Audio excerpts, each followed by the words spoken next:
C'est l'événement rock de la fin d'année. Le groupe anglais The Cure sort d'un long silence de 16 ans.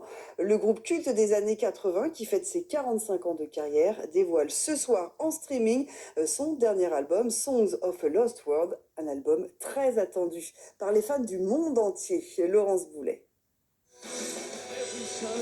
Cette voix singulière, c'est celle de Robert Smith, le chanteur mythique des Cure, ce groupe emblématique de la période New Wave et du rock gothique.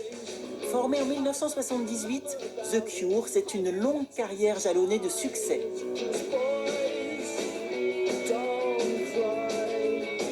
Plus de 30 millions d'albums vendus dans le monde, rien que ça. C'est aussi un look, cheveux en bataille, maquillage androgyne et teint cadavérique, imité par des milliers de fans dans les années 80. Un groupe qui est resté gravé dans les mémoires. Ce qui me reste en tête, c'est cette chevelure, c'est ce chanteur mythique, quoi. Ils sont arrivés avec tout un univers nouveau. Tout de suite, on reconnaît The Cure quand on les écoute. Ça fait partie de l'histoire de la musique. Je pense que tout le monde les connaît.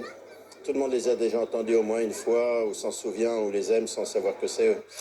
Aujourd'hui, Robert Smith a 65 ans et ce 14e album, composé de 8 titres, est marqué par le deuil.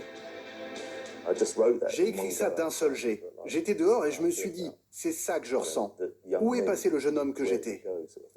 En 50 minutes, l'album vous emmène ailleurs.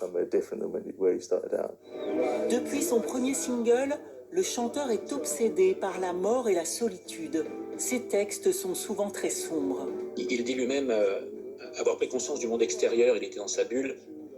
Et puis là, il prend conscience d'un monde extérieur qui existe et qui commence aussi peut-être à s'effondrer autour de lui. Et ce qui ressort des morceaux, c'est cette espèce de morosité romantique. Avec ce nouvel album, The Cure nous replonge dans une mélancolie incurable.